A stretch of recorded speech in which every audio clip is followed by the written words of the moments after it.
अस्सलाम वालेकुम जी। बात करते हैं पिंकी पीरनी की। कुछ दिन पहले, कुछ 4-5 दिन पहले एक मैंने व्लॉग किया, उसमें बताया कि इमरान खान की ज़िंदगी की जो ज़मानत है वो पिंकी पीरनी है। और जैसे ही वो जेल से निकली तो कुछ ही देर के बाद वो बनी गाला से हाथ लगाकर और वो पिशावर मूव कर गई। पिशावर में जाके वो फुल प्रोटोकॉल में गई और प्रोटोकॉल की चंद एक जो आप कह लें कि फोटेजेस वो सामने आई। उसके ऊपर टिकटॉक और ट्विटर और हर जगह पे बताता है, सारा सिलसिला चलता रहा।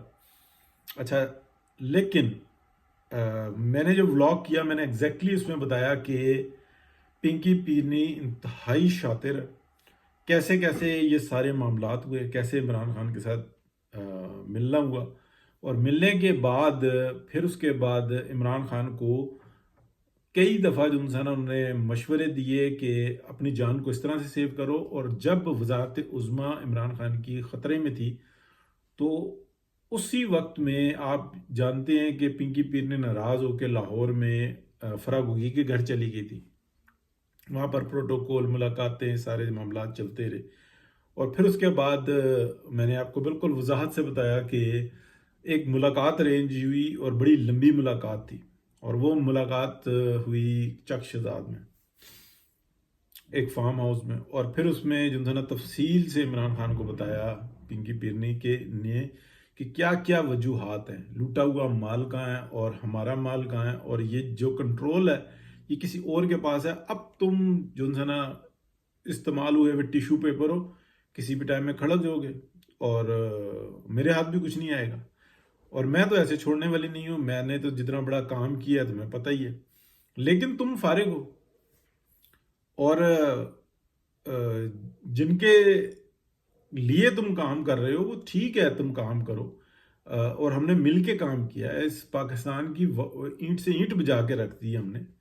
लेकिन जो हमारा हक है वो हमें मिलना चाहिए। और जो हमारे पास जो गारंटीज दी गई हैं, ऐसी गारंटीज तो उन्होंने हमेशा से दी हैं और उसके बाद वो खड़का देते हैं। इमरान खान की ये बात समझ में आ गई और फिर उसके बाद आपस में सुलह हो गई और इमरान खान का जो एतकाद है वो मजीद बढ़ गया, जो कि जेन्यन भी है। अब वो गलत है, सही है, शैतानियत है, इब्लीसियत है, वो फ्री मैसनरीज है, वो लुनातीज है, वो आप कह लें सैतन का मामला है, वो छोड़ दें उसको फिलहाल। लेकिन समझना चाहिए कि अगर जो 2 नंबर है तो उसके भी तो कुछ असूल है ना। ठीक है, जो बिच्छू है और एक बिच्छू से डसे जाने वाला है, तो दोनों के अपने अपने असूल है ना। तो ये सब कुछ हो गया।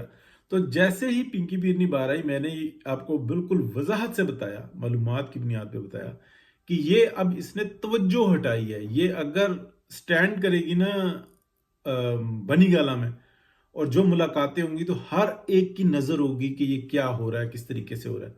तो साथ ही उसने पिशावर का रुख किया और फिर ये खबरें खुद से निकलवाई कि वो ठेकों की फाइलें मंगवा ली और ये और माल और फलाना, ये इस किस्म के काम नहीं करते। उसके लिए ऑलरेडी बंदे जो ना पॉइंट होते हैं वो हिलने भी नहीं देते। ठीक है, और वो जो लूट मार है वो बड़े पैमाने पे हो रही होती है, लेकिन बड़े ऑर्गेनाइज तरीके से हो रही होती है। उसके अंदर कोई नहीं खतरा होता उनको कि बताओ जी ये क्या हुआ, ऐसे कुछ भी नहीं होता। तो तवज्जो हटाई पब्लिक की। और हमारे भी जो व्लॉगर्स हैं, मैं यानी कि अगर आप देखें तो रजी दादा उस्ताद हैं, लेकिन वो भी उसी यानी कि आप कह लें कि गुमराही का शिकार हुए। उन्होंने कहा जी ना वो तो माल इकट्ठा करने के लिए गई है। माल इकट्ठा करने के लिए नहीं गई थी, माल ऑलरेडी उनका जमा हो रहा होता है। वो उसने तवज्जो हटानी थी जिस काम को करने के लिए, ये वो जो पुराना मामला है ना उसको मजीद स्ट्रांग करने के लिए, ये यही उसकी गारंटी है, यही उसकी सलाहियत है। अच्छा, ये मैं वो बंदा हूं, जब इसकी एक डायरी सामने आई थी ना कि ये लिखा हुआ और इस तरीके से लिखा हुआ, मैंने उस वक्त आपको बताया था कि बहुत सारे जो शातिर लोग होते हैं, जो राइट हैंड से लिखने वाले होते हैं, वो लेफ्ट हैंड से लिखते हैं इस तरह के ड्राफ्ट, या वो उल्टा करके लिखते हैं, यानी कि मुंह उसका दूसरी तरफ होगा तो उनसे टेढ़ा मेढ़ा लिखा जाता है और वो सारा, लेकिन वो पहचान लेते हैं कि हमने क्या लिखा था, चर हिंट्स लिखते हैं। तो ये भी उन्हीं में से एक है। अब बात आई आपको समझ में कि ये किसकी है? खावर मानिका की बीवी है। और ये किस तरीके से आ रही है, ये ऐसी इतनी कच्ची नहीं है। اور اگر یہ کچی ہے بھی تو یہ اپنے کام کی پوری ہے. مطلب یہ رائٹنگ کے حساب سے اگر یہ رائٹنگ اس طرح سے کرتی ہے تو یہ جان بوجھ کر کرتی ہے, ایک ایک چیز کی کیلکولیشن رکھتی ہے. وہ کام تو کام ہی کچھ نہیں ہوتا. ٹھیک ہے, پڑھائیاں کرنے والی پڑھنے والی تو لکھ نہیں سکتی, تو یہ تعویذ نہیں لکھ سکتے, یہ سب کچھ لکھ سکتے. اب میں آپ کو بتاؤں کہ آگے کیا چل رہا ہے. ابھی یہ لاہور گئی ہے, لاہور سے کچھ ٹائم کے بعد جو ہے نا یہ آپ دیکھیں گے کہ ادھر ادھر سے ہوتی ہوئی پھر یہ آ کے بنی گالا میں بیٹھی. لیکن بنی گالا سے پھر یہ پاک پتن چکر لگائے گی, اور پاک پتن چکر لگانے کے بعد یہ پاک پتن کو مضبوط کرے گی. ٹھیک ہے, ان کی گدی ہے, اس گدی کو اور اسٹرانگ کرنا ہے, اپنے بچوں میں اس ریاست کو کنورٹ کرنا ہے. یہ بات میں بہت شروع سے آپ کو بتاتا آ رہا ہوں کہ یہ کسی اور معاملے کے ہیں. یہ اپنی زمین کو اہمیت دیتے ہیں, اس علاقے کو اہمیت دیتے ہیں. یہ اگر تیسرے چوتھے فلور پہ تھے نا, یہ گئے 100ویں فلور پہ. پھر اس کے بعد یہ آ گئے اس ٹائم میں 60-70ویں فلور پہ. ان کو یہ پتا ہے کہ پھر کچھ ٹائم کے بعد, یعنی کہ عمران خان کا پتہ کٹنے کے بعد, یہ اگر 20-30 فلور پر بھی سٹینڈ کر گئے, 15 فلور پر بھی سٹینڈ کر گئے, تو یہ ان کی بہت بڑی کامیابی ہوگی. یہ حقیقت میں رہنے والے لوگ ہیں, حقیقت میں رہنے والے.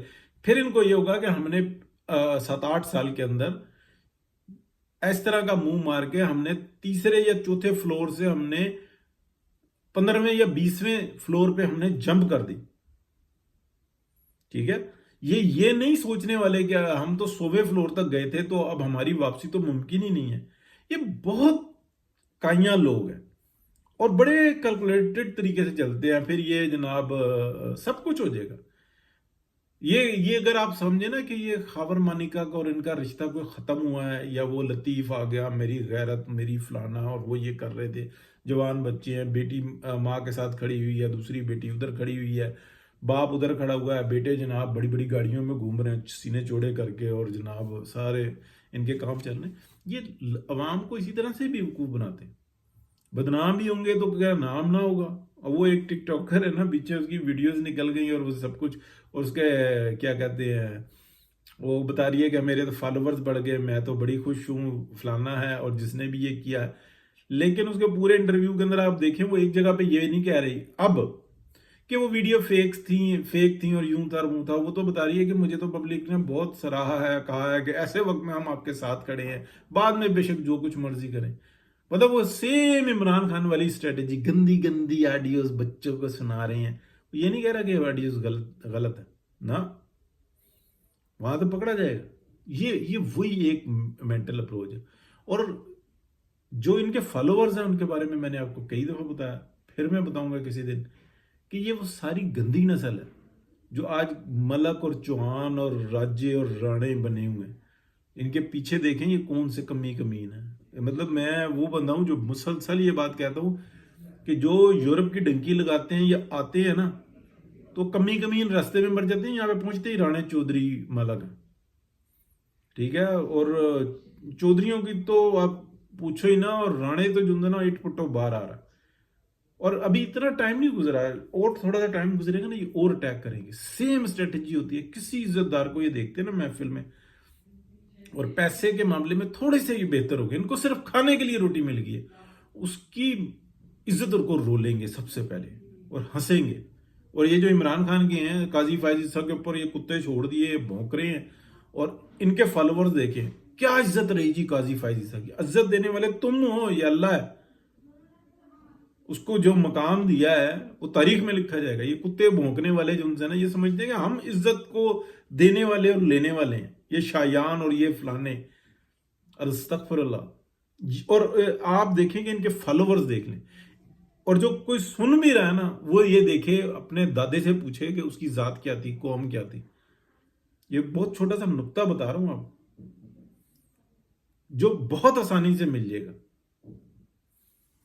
بہت شکریہ جی, اللہ حافظ.